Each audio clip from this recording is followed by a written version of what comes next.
Tivemos nos últimos dias uma saraivada de mísseis balísticos e mísseis de cruzeiro por parte da Coreia do Norte que assustou a Península Coreana e todas aquelas nações ali aliadas do Ocidente, aliadas dos Estados Unidos, principalmente, é claro, a Coreia do Sul e o Japão. Principalmente pelo fato que não era somente mísseis ali de cruzeiro, mísseis que tinham caráter de teste, de eficácia, de alcance, de propulsão em seus motores, ou até mesmo a capacidade de logística de carrear algum tipo de equipamento, alguma ogiva ou satélite, como os norte-coreanos, a maioria dos seus testes, eles falam que são para pesquisas e desenvolvimento de satélites, para colocar em órbita da Terra. No caso em questão, nos últimos dias e semanas,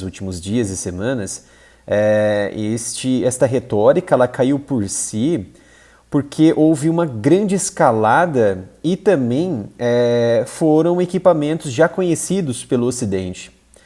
Hwasong e entre outros foguetes que são intercontinentais, que causam um grande medo, principalmente na Coreia do Sul e no Japão. No dia 13, por exemplo, tivemos que a Coreia do Norte ela disparou míssil e também caças de combate muito próxima à fronteira da Coreia do Norte. Naquele dia, o Estado-Maior Conjunto da Coreia do Sul disse que o lançamento ele ocorreu lá na sexta-feira, no dia 13, e na ocasião não deu muitos detalhes até onde que esse artefato intercontinental ele passou a seguir e onde ele caiu. E o líder supremo, Kim Jong-un, ele supervisionou esses lançamentos de testes de mísseis naquela época, no dia 13 de outubro, e também mísseis de cruzeiro. E parece que houve como se fosse um teste para carrear algum equipamento, alguma ogiva nuclear do tipo, e que assustou os sul-coreanos. Pois bem, havia ali um susto, claro, do Ocidente, em que esses testes seriam específicos para determinados equipamentos e que poderia ocorrer daqui mais algumas semanas ou meses, mas não foi o que aconteceu. Pouco tempo depois, houve uma escalada de novos ataques ou novos testes de mísseis e ontem, 3 de novembro, um outro teste muito importante que caiu em águas sul-coreanas, no mesmo momento em que os Estados Unidos e a Coreia do Sul realizam um exercício em conjunto marítimo e aéreo e naval, que promove uma segurança na liberdade de navegação também ali na região do Pacífico, na região da Ásia e também no Mar do Sul da China, onde também há grandes tensões entre China e Taiwan. Ontem, a Coreia do Norte ela disparou vários mísseis nas águas e na costa da Coreia do Sul e que despertou medo pela natureza que foi e pela primeira vez ali, em um único dia, mais de 23 mísseis foram lançados em direção ao mar, tanto o mar do Japão quanto ali na costa da Coreia do Sul.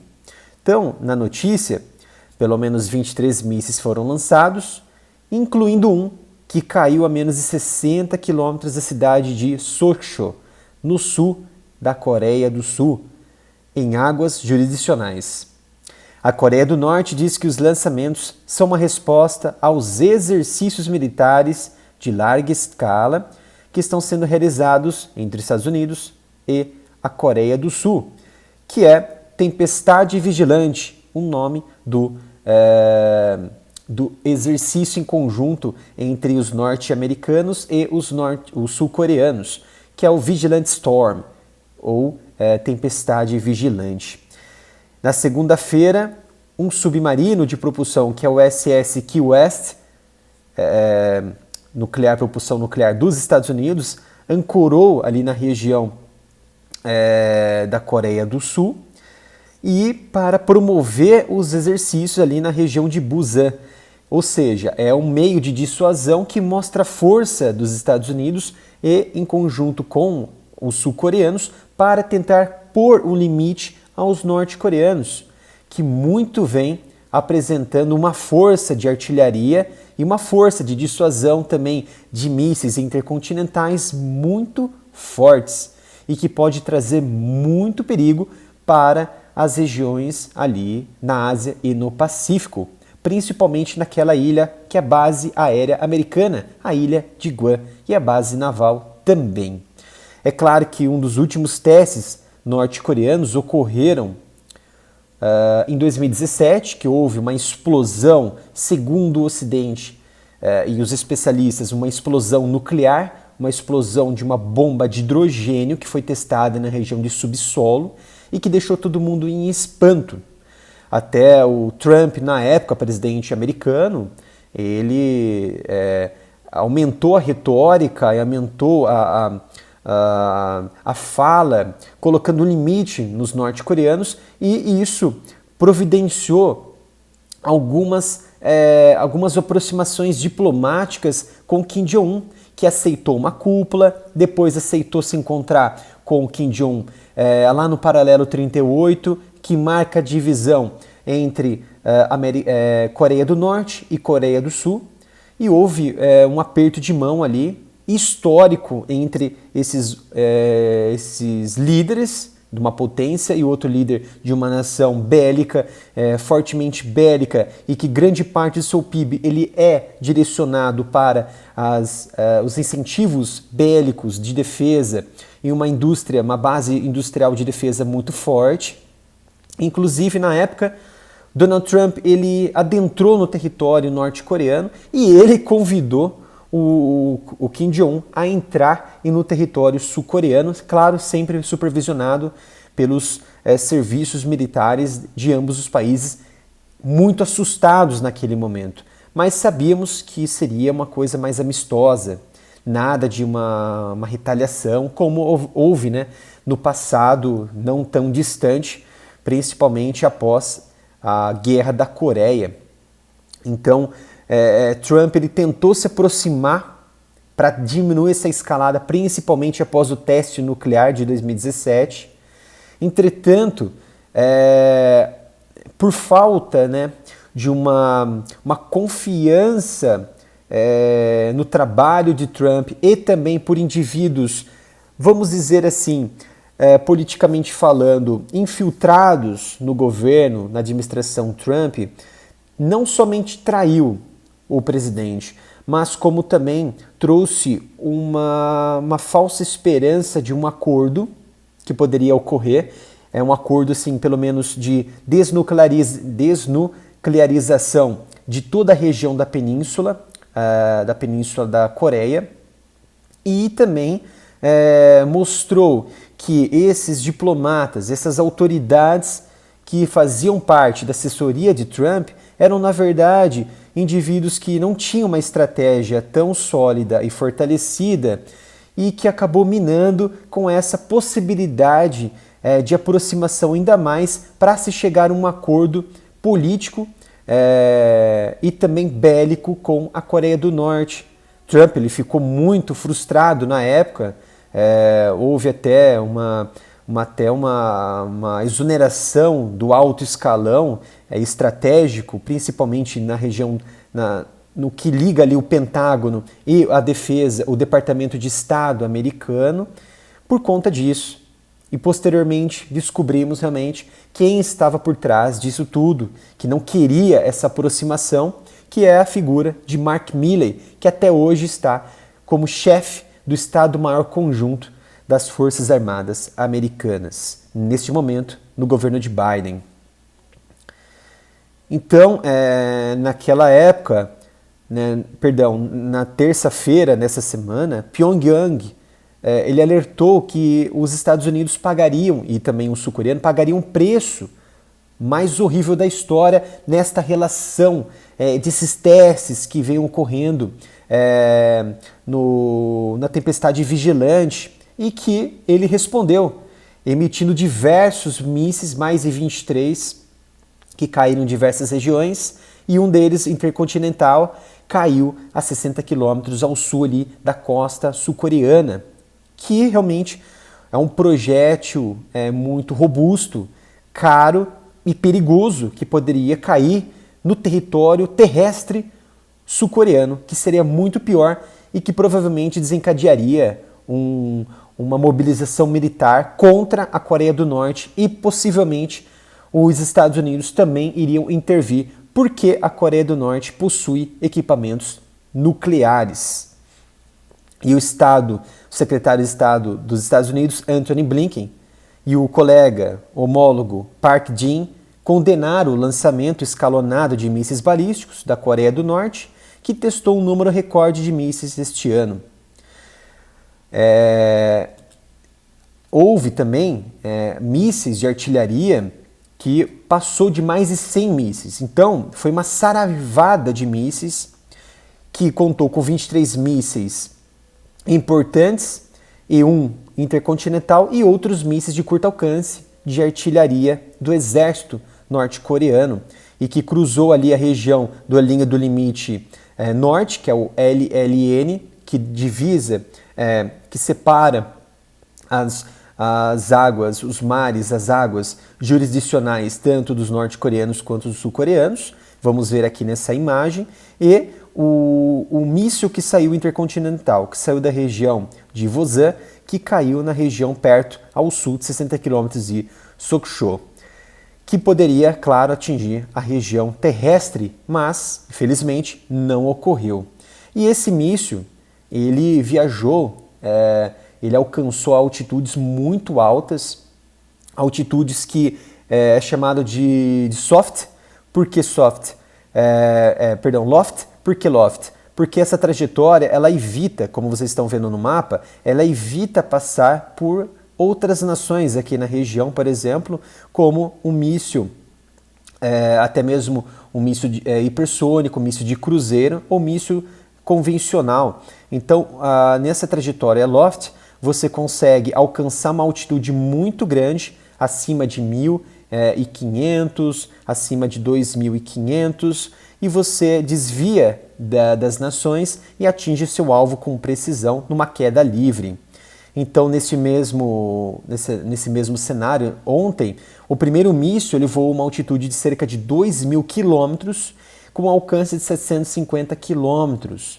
E esse padrão de voo, é claro, como havia dito, é a trajetória de loft, na qual o míssil é disparado para o espaço, ou seja, em órbita, para evitar sobrevoar países vizinhos. Não demorou muito. No mesmo dia, né, ontem, após esses exercícios norte-coreanos, os Estados Unidos respondeu com uma retórica, respondeu com os chefes de defesa negando esse espaço livre para os norte-coreanos. O general Lloyd, ele ameaçou diretamente, deu um ultimato, vamos dizer assim, aos norte-coreanos, dizendo que ataque nuclear contra Estados Unidos ou aliados acabaria com o regime de Kiev. Acabaria com o regime de Kim. Ou seja, ele não destacou aqui que um ataque de míssil intercontinental, ou míssil de curto alcance, ou míssil disparado por ar-terra, por aeronaves de combate norte-coreanas, que não estejam equipadas com ogivas nucleares e cair em solo sul-coreano, vai desencadear um ataque, por exemplo, em massa ou nuclear americano contra o governo de Pyongyang. Não deixou bem claro isso. Ou seja, só vai haver retaliação se for nuclear. Será que isso seria um ponto a ser pensado? Porque você vai esperar uma retaliação, um ataque de Pyongyang com artefato nuclear, para assim você mobilizar e atacar de forma, claro, muito forte, até mesmo desproporcional, não somente com mísseis não estamos falando de mísseis táticos, estamos falando com mísseis balísticos intercontinentais, que poderia sim destruir a Coreia do Norte. Mas neste ponto, o secretário ele destacou que essas saraivadas de mísseis elas não correspondem a um ataque americano, que poderia ocasionar um ataque americano, porque não estaria utilizando equipamentos nucleares. Mas se atacar com artefatos nucleares, poderia sim desencadear um preparativo, uma estratégia de dissuasão e ataque real, não convencional, ou seja, meios estratégicos nucleares americanos. Aqui vocês estão vendo o Lloyd Austin em 1998, durante uma operação, né? Então é bem claro, aqui vocês estão vendo o encontro de Kim Jong-un e também de Trump em 2019, no paralelo 38, que mostrou a força realmente de Trump para lidar com problemas muito complicados, e que ele conseguiu segurar Kim Jong-un e conseguiu retardar diversos outros eventos e testes de mísseis, até mesmo de artefatos nucleares, como ocorreu em 2017. Isso foi muito importante e, infelizmente, Trump não ganhou, por exemplo, o Prêmio Nobel da Paz por selar, por algum período de meses até anos, um evento que poderia, nessa escalonada de tensão na Ásia, uma guerra, e ele conseguiu reduzir isso para quase zero. E somente anos depois que houve outros testes mais pesados norte-coreanos. Não obstante a isso, os norte-coreanos, novamente, ontem, após a ultimato ou ameaça de Lloyd Austin, secretário de Defesa, hoje Pyongyang, autorizou mais de 180 aeronaves de combate a espreitar ali na região ao norte da Coreia do Sul, na fronteira, e a Força Aérea Sul-Coreana detectou em seus radares mais de 180 aeronaves de combate. E, como vocês estão vendo aqui, os sul-coreanos despacharam mais de 80 caças de combate, entre eles o furtivo da Lockheed Martin F-35, o F-35A, para tentar mostrar também força e dissuasão, para tentar bater de frente com os norte-coreanos, que foi uma medida muito agressiva, você colocar mais de 100 ali equipamentos próximos à fronteira, que poderia ocasionar um erro ali de cálculo por parte dos sul-coreanos, que poderia imaginar que haveria um ataque sentido à região, à capital ali da Coreia do Sul. Imagina você ver um enxame de abelha vindo na sua direção, o que você vai achar? Que está ocorrendo um ataque.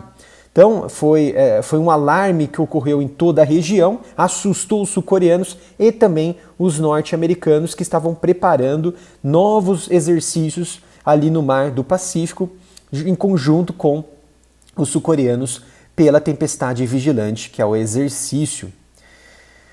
Então, foi dias muito tensos para a região da Ásia, que mostrou, de um lado, os norte-coreanos preocupados em manter a dissuasão, para assim evitar, por exemplo, mais sanções por parte dos americanos, mas há ainda um trabalho por trás do Ocidente em tentar fazer mais sanções para Pyongyang, principalmente pela ligação que eles têm neste momento com a Rússia, que há uma grande transferência, principalmente de ferro, há uma grande transferência de armamentos, principalmente de mísseis e de foguetes para a Rússia, e também outros recursos que pode fomentar a base industrial de defesa da Rússia, e o que poderia ocasionar ainda mais sanções tanto para a Coreia do Norte quanto para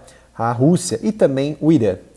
E esses exercícios que mostram a força desses aliados, que é a tempestade vigilante, incomodou Kim Jong-un, que preferiu mostrar força através de meios bélicos e não de forças diplomáticas.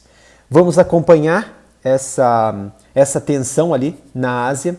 Vamos fazer um vídeo a respeito disso no canal Área Militar, com imagens detalhadas. Esta foi uma explicação mais complexa e geral, que demanda tempo. Espero que tenham gostado. Não se esqueçam de se inscrever aqui no canal e ativar o sino de notificação para não perder nenhum vídeo. Curta esse vídeo, compartilhem com amigos e, se possível, doarem qualquer valor para a nossa chave Pix, que é o canal areamilitarov@gmail.com, que vai ajudar e muito o fortalecimento do canal.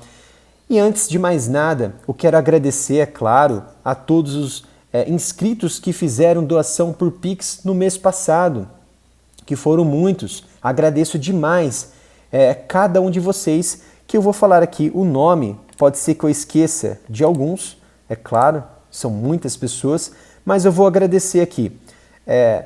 Alexandre Reis Borba, Márcio Fernandes Urbano.